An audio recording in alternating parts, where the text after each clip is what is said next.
Assalamualaikum warahmatullahi wabarakatuh dan salam sejahtera.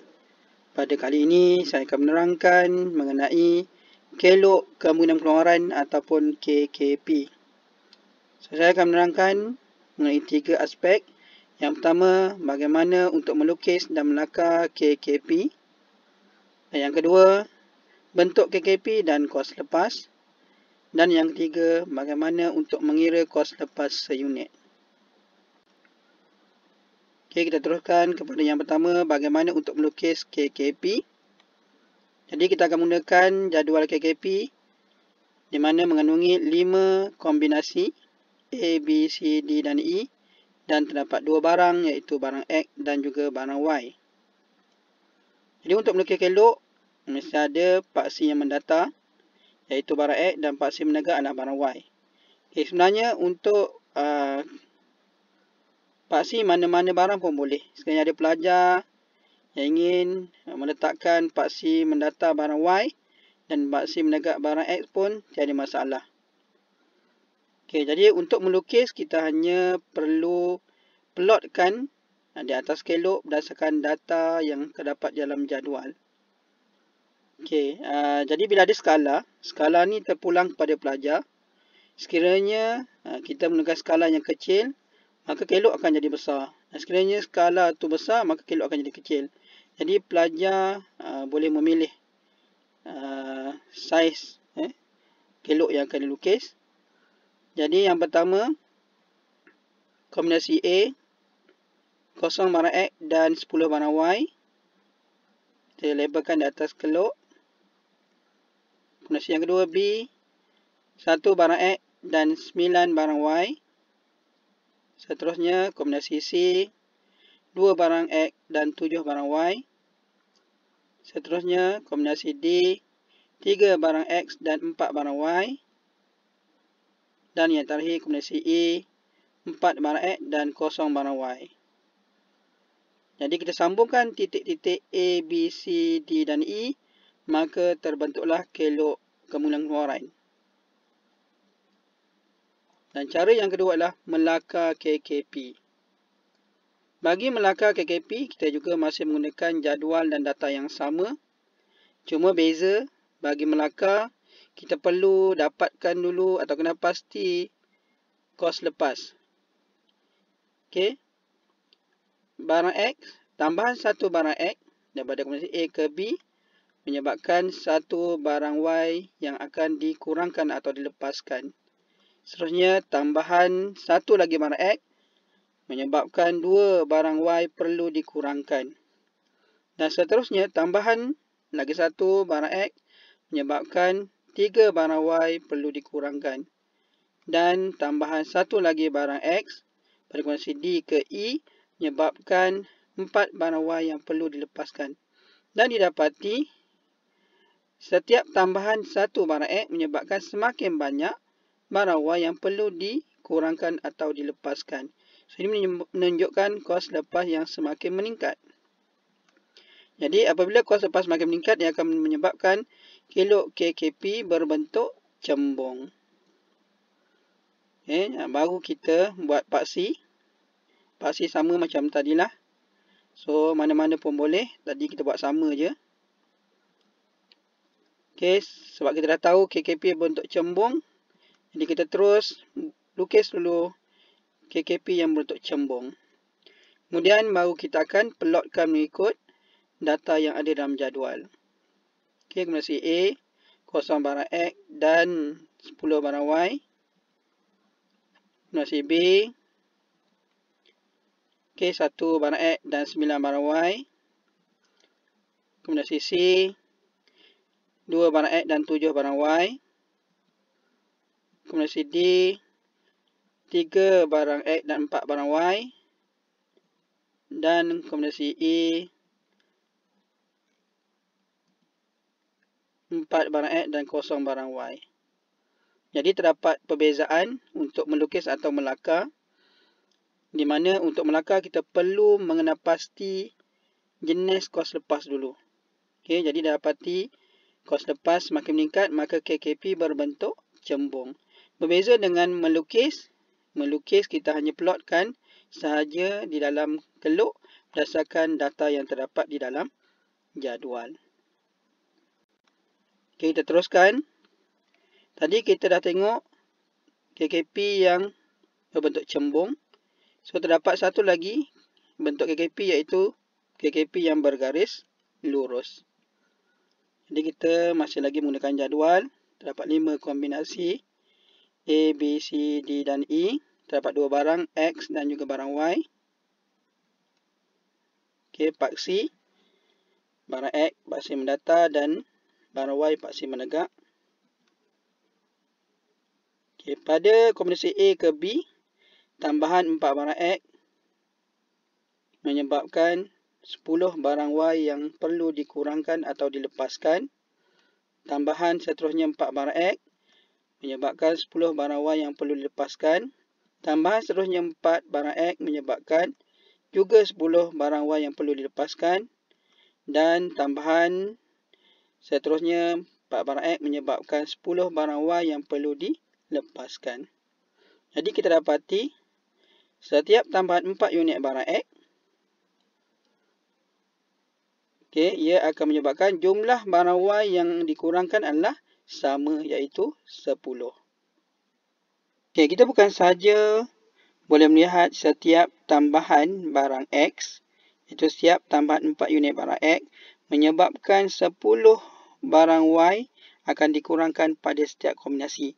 Kita juga boleh lihat dari segi setiap tambahan 10 barang Y, ia akan menyebabkan sebanyak 4 barang X yang akan dilepaskan pada setiap kombinasi.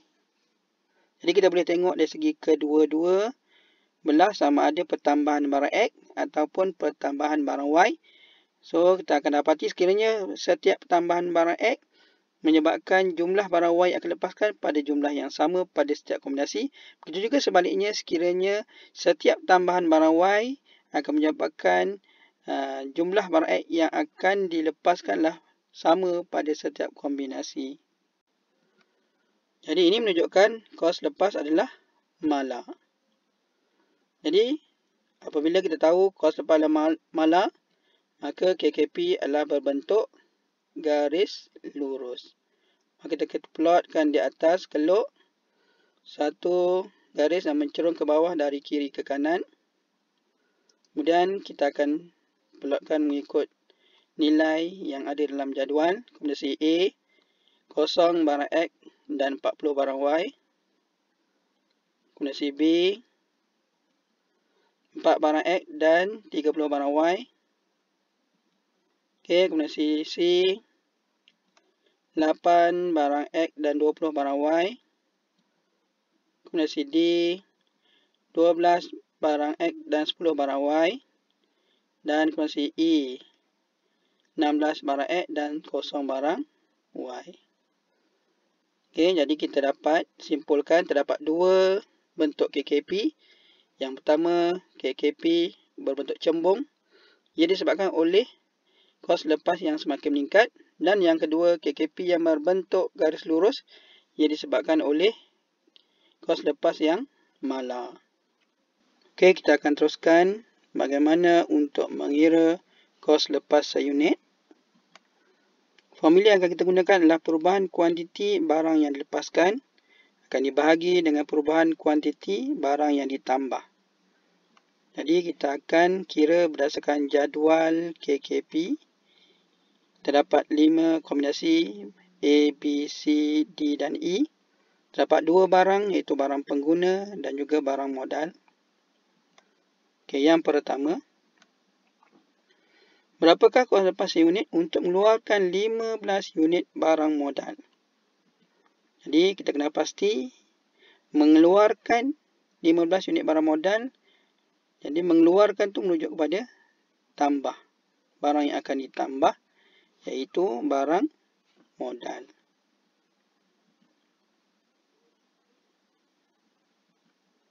Okey, sebab dia tambah barang modal, maka dalam formula yang di bawah adalah perubahan kuantiti barang modal. Dan di atas adalah perubahan kuantiti barang pengguna. Jadi berdasarkan jadual, 15 unit barang modal iaitu di kombinasi D juga yang dapat dikeluarkan adalah 40 barang pengguna. Jadi kita akan bandingkan jika tidak mengeluarkan barang modal iaitu kosong, maka kita dapat mengeluarkan 100 barang pengguna. Jadi dimasukkan dalam pengiraan 40 tolak 100 bahagi 15 tolak kosong, maka kita akan dapat negatif 4 barang pengguna. Iaitu untuk mengeluarkan seunit barang modal sebanyak 4 barang pengguna yang perlu dikurangkan. Yang kedua, berapakah konservasi unit untuk menghasilkan 70 unit barang pengguna? Okey, tadi menggunakan mengeluarkan, sekarang menggunakan perkataan menghasilkan. Juga merujuk kepada tambahan atau barang yang akan ditambah, iaitu barang pengguna. Jadi kita akan tambah barang pengguna, jadi dalam formula yang di bawah adalah perubahan kuantiti barang pengguna dan di atas adalah perubahan kuantiti barang modal. Ini berdasarkan jadual. 70 barang pengguna. Pada waktu tersebut, kita dapat keluarkan 10 barang modal. Jadi kita akan bandingkan dengan sekiranya tidak mengeluarkan barang pengguna, dapat mengeluarkan 20 barang modal. Masukkan dalam formula 10 tolak 20 bagi 70 tolak kosong. Kita akan dapat negatif 0.7 barang modal. So, ini menunjukkan untuk mengeluarkan seunit barang pengguna sebanyak 0.7 barang modal yang perlu dilepaskan ataupun dikurangkan. Okey, yang ketiga, berapakah konservasi unit untuk mengeluarkan unit ke-10 barang modal? Okey, beza soal ini dah ada perkataan unit ke-10.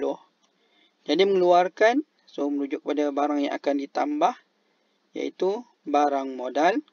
Jadi dalam formula yang di bawah adalah perubahan kuantiti barang modal dan di atas adalah perubahan kuantiti barang pengguna. Okey, jadi dalam jadual unit ke-10 barang modal, so pada waktu tersebut terdapat 70 barang pengguna. Jadi ada perkataan unit ke-10, maka kita akan bandingkan dengan yang sebelumnya iaitu unit ke-5. Okey, unit ke-5 pada waktu tersebut barang pengguna adalah 90. Jadi dimasukkan dalam pengiraan 70 tolak 90 bagi 10 tolak 5. Maka kita akan dapat negatif 4 barang pengguna. Jadi maksudnya untuk mengeluarkan 1 unit barang modal, iaitu sebanyak 4 barang pengguna perlu dilepaskan atau dikurangkan.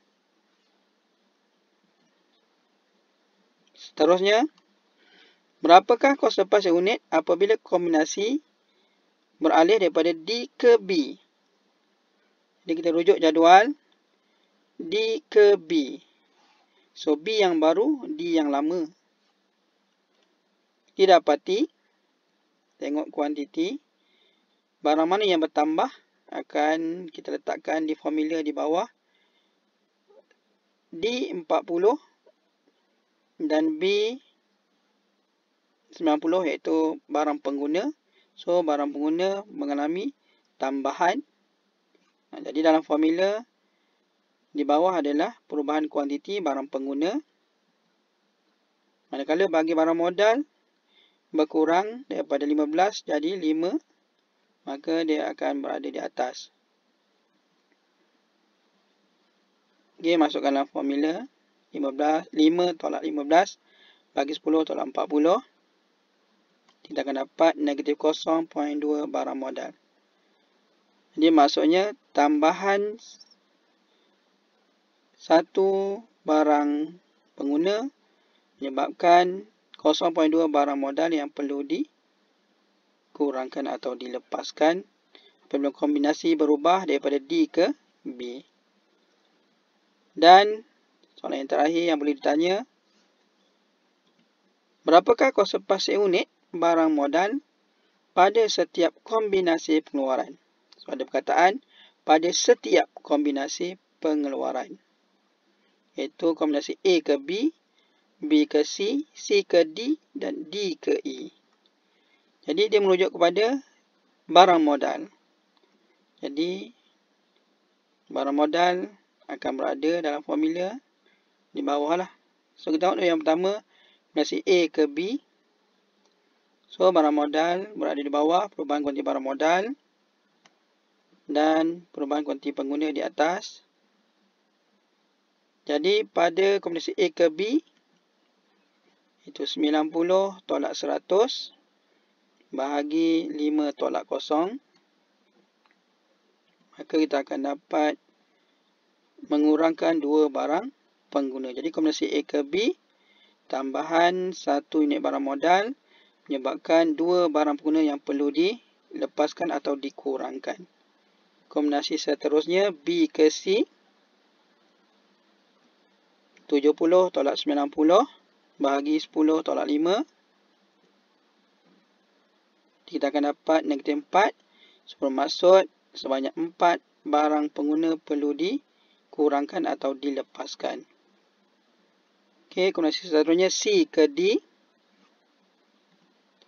40 tolak 70 bahagi 15 tolak 10. Okey, kita dapat negatif 6. So, bermaksud tambahan 1 unit barang modal sebanyak 6 barang pengguna perlu dikurangkan atau dilepaskan. Dan kombinasi yang terakhir D ke E, 0 tolak 40 bahagi 20 tolak 15. Kita akan dapat negatif 8. So, bermaksud tambahan 1 barang modal sebanyak 8 barang pengguna perlu dikurangkan atau dilepaskan. Jadi dalam video ini saya telah menerangkan bagaimana untuk melukis ataupun melakar kelok pengeluaran. Dan yang kedua, terdapat dua bentuk KKP. Yang pertama, KKP yang berbentuk cembung disebabkan oleh kos lepas yang semakin meningkat. Dan yang kedua, KKP bergaris lurus disebabkan oleh kos lepas malar. Dan yang ketiga, bagaimana untuk mengira kos lepas seunit. Okay, mengira kos lepas seunit, terdapat 5 kemungkinan soalan yang boleh ditanya. Semoga pelajar dapat memahami perkara-perkara yang telah diterangkan dalam video ini. Sekian, terima kasih.